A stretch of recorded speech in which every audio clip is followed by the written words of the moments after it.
Hai, saya Dodi. Ini adalah total dividen yang saya terima dari saham saya sepanjang tahun ini. Angkanya ini sudah melebihi pendapatan aktif saya sebagai seorang dosen. Tapi seringkali muncul di benak saya, apakah mungkin saat ini saya bisa hidup hanya dari dividen saham? Dan kalau bisa, butuh berapa banyak dan beli saham apa aja? Di video ini saya akan bahas, apakah mungkin hidup dari dividen saham, bagaimana komposisi dari aset dan berapa jumlah sahamnya, dan yang terakhir, bagaimana caranya pemula untuk bisa mulai hidup dari dividen saham.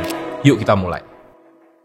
Part pertama, apakah mungkin hidup dari dividen saham? Pertanyaan yang selalu muncul adalah, bisa nggak sih kita hidup dari dividen saham? Untuk bisa hidup dari dividen, konsepnya simpel. Kita harus punya portfolio investasi berupa saham, saham-sahamnya rutin bagi dividen, dan total dividennya itu harus lebih besar daripada biaya hidup. Rumusnya adalah, jumlah aset sama dengan biaya hidup setahun dibagi dengan dividen yield. Misalnya saja kalau biaya hidup kita 10 juta per bulan atau 120 juta per tahun, dan kita pakai acuan dividen yield 7,5%, maka kita butuh 120 juta dibagi 7,5% atau 1,6 miliar. Artinya butuh portfolio senilai 1,6 miliar untuk bisa hidup 10 juta per bulannya. Angka ini akan berbeda-beda tergantung gaya hidup masing-masing. Ini adalah tabel estimasi kebutuhan portfolio untuk berbagai macam skenario biaya hidup mulai dari 5 juta sampai 30 juta per bulan. Kalau biaya hidup sebulan 5 juta rupiah, maka perlu portfolio saham 800 juta. Tapi kalau biaya hidup itu 20 juta per bulan, maka perlu portfolio saham lebih besar lagi, yaitu 3,2 miliar rupiah. Sekarang pertanyaannya, apakah saya pribadi sudah bisa hidup dari dividen saham? Di tahun ini saya sudah menerima dividen dari saham Bank BRI dan juga Bank Mandiri. Dari BRI dapat di Januari sebesar 58 juta rupiah dan di April sebesar 248 juta rupiah. Dari Mandiri dapat dividen di bulan April sebesar 64 juta rupiah. Totalnya sudah dapat lebih dari 370 juta dari dividen saham. Secara angka saya sudah cukup untuk biaya hidup sampai 30 juta rupiah per bulannya. Tapi kalau gaya hidup naik terus, pengeluaran nggak dijaga, angka segini pun nggak akan tahan lama. Tapi jujur aja, angka itu bukanlah tantangan terbesarnya. Yang paling berat justru adalah proses menuju ke sana. Karena untuk benar-benar menikmati dividen, kita juga harus punya mental yang siap waktu pasar sedang uji nyali. April 2025 lalu misalnya, market sempat trading hold atau ditutup sementara. IHSG drop hampir 10% dalam hitungan menit dan saham-saham dengan dividen besar seperti BRI dan Mandiri ikut turun belasan persen saat itu. Waktu itu portfolio saya turun ratusan juta hanya dalam hitungan menit. Banyak investor panik dan buru-buru jual, takut turun lebih dalam. Tapi saya tahan dan justru malah tambah lebih banyak. Bukan karena saya bisa menebak arah market, tapi karena saya tahu apa yang saya pegang. Perusahaan besar, untung triliunan, dan rutin bagi dividen setiap tahun. Dan benar saja, market mulai pulih beberapa minggu kemudian dan dividen tetap masuk ke rekening seperti biasa. Di titik itu saya sadar, hidup dari dividen bukan cuma soal punya saham bagus, tapi soal yakin sama apa yang kita pegang dan kuat waktu market merah. Banyak orang gagal bukan karena salah pilih saham, tapi karena maksa strategi yang nggak sesuai sama mentalnya. Peter Lynch pernah bilang, everyone has the brain power to make money in stocks, but not everyone has the stomach. Dan sekarang saya paham banget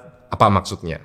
Next. Part kedua, bagaimana jumlah komposisi aset dan berapa jumlah saham ideal. Di part ini kita akan bahas dua hal penting, berapa banyak saham yang sebaiknya kita punya dan berapa komposisi dari aset investasi yang ideal. Banyak orang yang berpikir semakin banyak saham yang saya punya maka semakin aman. Alasannya sederhana, biar kalau ada yang jatuh, yang lain bisa nutupin. Tapi saya justru percaya yang sebaliknya. Lebih baik punya sedikit saham yang benar-benar kita pahami daripada punya banyak saham tapi kita nggak ngerti isinya. Warren Buffett dan Charlie Munger bahkan pernah bilang, if you can identify just 3 great business in your lifetime, you will do just fine. Saat ini saya hanya pegang 4 buah saham dan 2 diantaranya mengisi 80% dari porto saya. Kenapa saya seberani itu? Karena saya tahu persis nilai wajarnya dan saya beli saat market kasih diskon. Buat saya, yang penting itu bukan banyaknya saham, tapi seberapa yakin dan pahamnya saya terhadap bisnis di baliknya. Buat sebagian orang, diversifikasi bisa kasih rasa aman, tapi buat saya, diversifikasi itu bukan tujuan, melainkan hanya sebuah alat. Saya percaya kalau kita ngerti apa yang kita pegang, punya 3-5 saham saja, itu sudah cukup. Tapi saya juga sadar, nggak semua orang cocok dengan pendekatan itu. Buat kalian yang belum punya waktu untuk analisa atau belum cukup percaya diri, diversifikasi bisa jadi pilihan yang lebih realistis. Tapi diversifikasi tetap harus ada batasnya. Punya 10 saham atau lebih tapi semuanya cuma dipegang setengah hati, itu bukan diversifikasi, itu namanya diworsifikasi. Saya sering pakai analogi ini. Punya saham itu layaknya seperti punya anak. Kita nggak bisa punya 10 anak dan berharap semuanya akan tumbuh dan baik kalau kita nggak punya waktu atau perhatian untuk masing-masing. Sama seperti saham, makin banyak jumlahnya, makin besar waktu dan energi yang harus kita curahkan. Mulai dari baca laporan keuangan, ikuti berita bisnisnya, sampai periksa apakah masih layak kita pegang atau tidak. Nah, lalu soal komposisi aset, haruskah semuanya di saham ataukah perlu disebar juga ke aset lainnya? Bagi saya pribadi, komposisi aset itu bukan soal cari return paling tinggi, tapi soal kenyamanan dan kesiapan kita dalam menghadapi kondisi pasar. Karena nggak semua aset itu naik terus dan nggak semua orang siap lihat angka portfolionya merah dalam sehari. Secara umum saya akan kombinasikan ke 3 aset utama, yaitu saham, obligasi, dan deposito. Saham punya potensi return paling tinggi, bisa sampai 10-12% per tahun, tapi juga yang paling bergejolak dan dalam kondisi ekstrim bisa turun hingga 30%. Obligasi seperti SBN Retail atau FR bisa memberi kupon rutin sekitar 6-7% per tahun. Setelah pajak 10%, bersihnya sekitar 6,3%, dengan drawdown atau penurunan yang sedikit lebih rendah, yaitu sekitar 7%-an. Deposito ini yang paling tenang, tapi returnnya jauh lebih rendah. Misalnya dengan bunga maksimal yang dijamin LPS 4,25%, setelah pajak 20%, bersihnya sekitar 3,4% per tahun. Kalau 3 aset ini kita kombinasikan ke dalam portfolio, hasilnya bisa disesuaikan dengan kebutuhan masing-masing. Ini contoh pembagian sederhana yang biasa dipakai untuk bantu memahami tingkat resiko dan potensi keuntungannya. Misalnya, portfolio konservatif dengan alokasi 60% di obligasi, 30% deposito, dan 10% saham bisa memberikan return rata-rata sekitar 6%. Dengan drawdown atau penurunan yang sangat minim, yaitu sekitar 7,2%. Cocok buat yang butuh cash flow stabil dan nggak tahan dengan fluktuasi. Portfolio moderat dengan 50% obligasi, 40% saham, dan 10% deposito itu punya potensi return sekitar 8,3%. Dengan drawdown bisa sampai 15,5%. Bisa punya potensi return yang lebih tinggi, tapi drawdownnya lebih naik daripada yang konservatif. Nah, portfolio agresif itu isinya 70% saham, 20% obligasi, dan 10% deposito. Bisa kasih return jauh lebih tinggi lagi, yaitu 10%, tapi dengan resiko fluktuasi yang cukup dalam, drawdownnya bisa sampai 22,4%. Ini cocok buat yang mentalnya siap lihat merah dan yakin sama apa yang dia pegang. Nah, kalau saya pribadi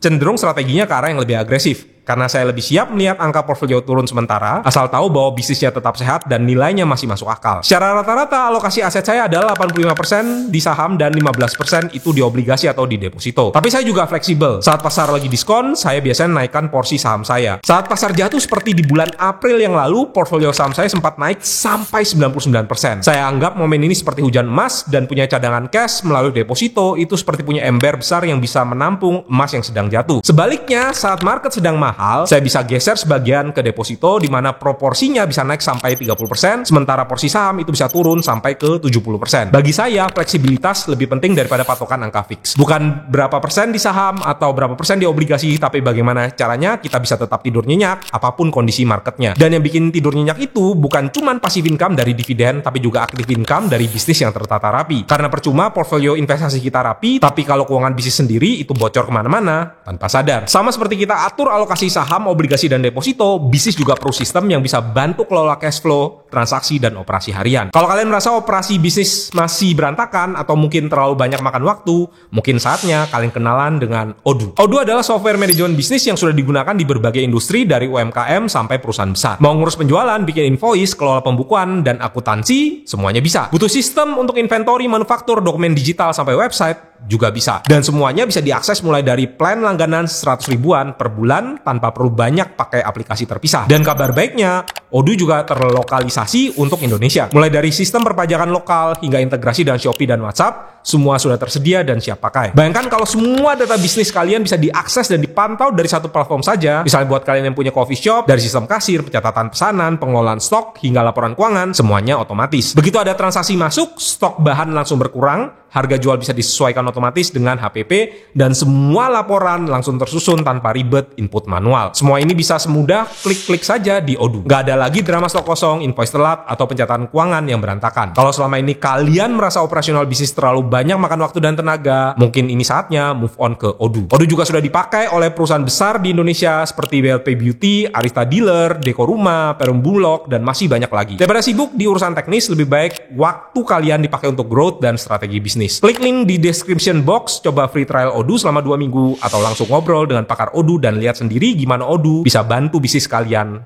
naik kelas. Next. Part ketiga, bagaimana tips pemula untuk hidup dari saham. Bagi yang baru mulai, perjalanan investasi ini bukanlah sprint tapi maraton. Gak mungkin dong kita bisa mimpi hidup dari saham tanpa tahu ilmunya. Berikut adalah 4 prinsip penting yang saya pegang dari awal investasi saham sejak tahun 2013 dan saya masih jalankan sampai sekarang. Yang pertama, investasi rutin setiap bulan berapapun nilainya. Waktu awal penghasilan saya itu nggak besar, tapi saya tetap paksa diri untuk beli saham tiap bulannya. Gak peduli nilainya, yang penting tetap konsisten. Karena kekuatan terbesar dari dividen itu justru datang dari akumulasi akumulasi bertahun-tahun. Yang kedua, investasi lebih besar di saat krisis. Pada Maret 2020 dan market crash di bulan April yang lalu, semua orang takut, tapi saya justru beli lebih banyak. ISG pada April yang lalu sempat turun sampai 10% dalam hitungan menit, tapi justru saat seperti itu, kalau kita tahu apa yang kita pegang, itu adalah momen terbaik untuk beli saham. Yang ketiga, investasi ke perusahaan raksasa, hindari saham gorengan. Saya fokus ke saham-saham yang sudah terbukti untung besar, rutin bagi dividen, dan bisnisnya jelas. Saya nggak pernah tertarik ke saham-saham yang naik hanya karena rumor. Yang keempat,